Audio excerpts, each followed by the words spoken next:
The entire enterprise of small talk is perhaps humanity's most ingenious self sabotage, a universal social ritual designed specifically to prevent genuine connection. It's an elaborate, often excruciating dance of trivialities where participants meticulously avoid saying anything remotely interesting, resulting in mutual, profound boredom and an unspoken agreement to remain strangers. If this resonates with your own crippling fear of social banality, consider subscribing now. The path to escaping this conversational purgatory begins here. We exchange pleasantries about the weather, complain about traffic, or dissect the latest local sports tragedy, all while a silent, desperate question hangs in the air. Is there actually a human being in there, or merely a sophisticated chatbot programmed with polite cliches? The tragic irony is that we engage in this charade precisely because we desire connection, yet we employ a strategy that guarantees its absence. We circle the conversational runway, never daring to land, each participant playing a pre-approved role in a script written by social anxiety itself. This surface-level interaction creates a psychological buffer, a self-imposed barrier that keeps vulnerability at arm's length, effectively barricading the very essence of human relationship. It's a performative act, a societal expectation that demands participation in a charade of minimal engagement, offering neither information nor intimacy. The problem isn't a lack of conversation starters, it's the fundamental misapprehension of what connection actually requires. Most social advice perpetuates this myth, suggesting we simply ask more open-ended questions about hobbies or recent vacations, unknowingly reinforcing the transactional, superficial nature of the exchange. But what if the entire premise is fundamentally flawed? What if the path to instant, profound connection lies not in improving small talk, but in completely bypassing it, in dismantling the artificial barriers we've meticulously constructed, often out of habit or fear? How do some individuals navigate these social minefields with effortless grace, consistently forging deep bonds, while others remain trapped in an eternal loop of polite, utterly pointless chatter? They understand a deeper, more brutal truth about human interaction, a truth obscured by centuries of social conditioning and superficial pleasantries. They comprehend the hidden mechanics of authenticity. The inherent flaw in small talk stems from a profound misunderstanding of human psychology, specifically our brain's relentless search for authentic signals. When confronted with "how are you" or "busy week," our subconscious registers a low-stakes, low-authenticity probe. There's no genuine curiosity embedded. It's a social lubricant designed to occupy silence, not to extract truth. Our limbic system, wired for threat detection and resource assessment, finds no valuable data here. Consequently, the interaction remains in the prefrontal cortex, the logical, analytical part of the brain, rather than dipping into the emotional centers where true empathy and connection reside. We deploy social scripts, learned phrases, and expected responses, creating a conversational cul-de-sac. Each party is essentially running a subroutine, a pre-compiled program of polite, non-committal engagement. This prevents the dopamine and oxytocin release associated with genuine social bonding. It's the difference between hearing a canned laughter track and experiencing spontaneous, shared joy. The former triggers suspicion, the latter, connection. Furthermore, small talk fosters a fear of judgment. To deviate from the script, to offer something genuinely personal or insightful, feels like a violation of an unspoken social contract. The risk of rejection, of being perceived as too much or weird, looms large. So we self-censor, filtering our responses through a sieve of acceptability, draining them of any potential for depth. This creates a self-fulfilling prophecy. Because we expect superficiality, we deliver it and thus receive it in return. The result is a perpetual social echo chamber, where authentic selves remain hidden behind a veil of polite indifference. It reinforces the individual's sense of isolation, even amidst a crowd. The brain craves novelty, substance, and vulnerability. Small talk delivers the exact opposite. It's a psychological dead end, exhausting energy without yielding any meaningful return, subtly eroding our capacity for genuine human warmth by habituating us to superficiality. The insidious grip of small talk isn't an accidental byproduct of modernity.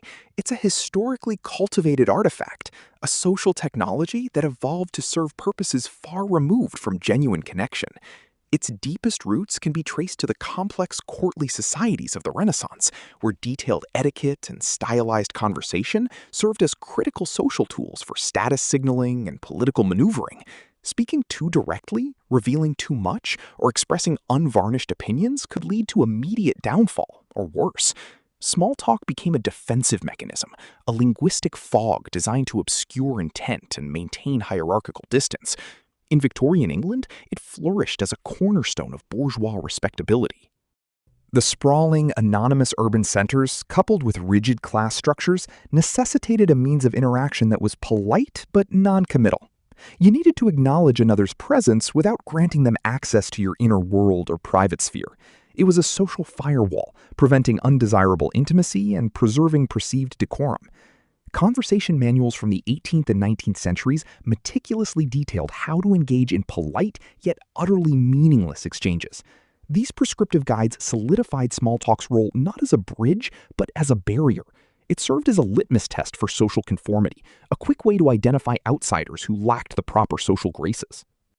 The economic impact was subtle but profound. It facilitated quick, low-stakes commercial interactions in burgeoning markets, allowing transactions without entanglement. This cultural footprint gradually calcified into an unquestioned norm. In contrast, tribal societies, characterized by high interdependency and constant physical proximity, had no use for such evasive linguistic rituals. Their interactions were direct, functional, and deeply embedded in shared experience and survival.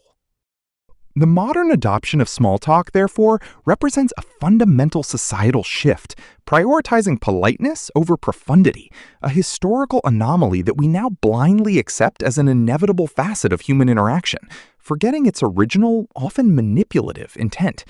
We've inherited a social toolkit ill-suited for the very needs we seek to address. To truly bypass small talk and forge instant, profound connection, one must first recognize that the fundamental currency of human bonding is not shared superficiality, but shared reality and vulnerability. This demands a radical shift in approach, moving beyond prescribed questions to an authentic engagement with the present moment. The first mechanic is pattern interruption. Instead of, "How are you?" pivot to, "What's the most unexpected thing that's happened to you today?" Or, "What's occupying your mind right now?" This immediately breaks the conversational script and forces a genuine, albeit often brief, moment of reflection. The brain, confronted with novelty, shifts out of autopilot. This isn't about being outlandish. It's about being genuinely curious and slightly unconventional. The second mechanic involves vulnerability reciprocity. True connection is built on shared disclosure. Start by offering a genuine, perhaps slightly imperfect observation or feeling about the situation or yourself. "I'm feeling a bit overwhelmed by the sheer volume of people here, but also intrigued by the energy." This isn't dumping emotional baggage. It's a strategic, measured act of humanizing oneself, inviting a similar reciprocal gesture. Research consistently demonstrates that controlled, gradual self-disclosure is a powerful catalyst for trust and intimacy. The third mechanic is mining for meaning. Instead of asking about surface-level facts, inquire about the why behind their actions, preferences, or thoughts. If someone mentions a hobby, don't just ask about it. Ask, "What about that particular pursuit truly captivates you?" Or, "What does that experience reveal about who you are?" This taps into their core values, their passions, their identity, the very things that define them. This bypasses the analytical prefrontal cortex and directly engages the limbic system, where emotions and genuine motivations reside. It's an invitation to share an internal landscape, not just external events. This process requires active, empathetic listening, not just waiting for your turn to speak. The ultimate goal is to create shared meaning, to co-create a mini-narrative that transcends the mundane. This is how humans bond on a neurological level, through mirror neurons firing in synchronicity, through the subtle dance of shared understanding. The profound irony, then, is that the very act of trying to be polite often renders us deeply impersonal, denying others the opportunity to truly see or connect with us. The long, circuitous route of small talk, once a protective social barrier, has become a self-imposed prison, condemning us to a purgatory of superficiality. To escape, one must embrace a different form of courage, the courage to be genuinely present, genuinely curious, and genuinely vulnerable. The individuals who effortlessly forge deep bonds aren't deploying secret techniques, they're simply operating on a different, more honest frequency.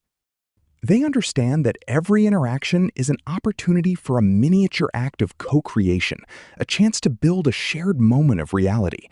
They understand that human connection isn't a transactional exchange of facts, but a reciprocal offering of selves. This realization empowers you to consciously reframe social interactions, not as performance audits, but as invitations to co-explore.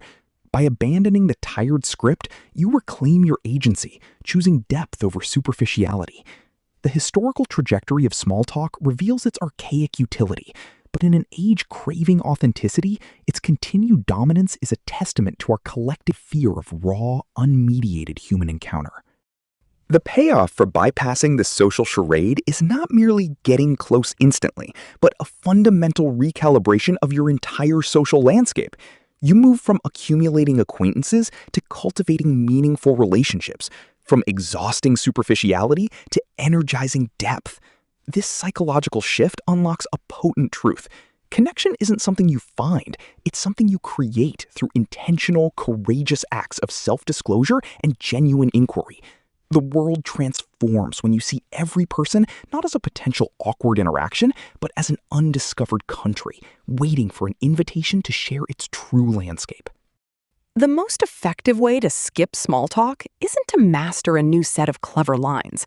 It's to simply decide that you are done with being small. It's to realize that your own willingness to be genuinely human is the only true currency of connection.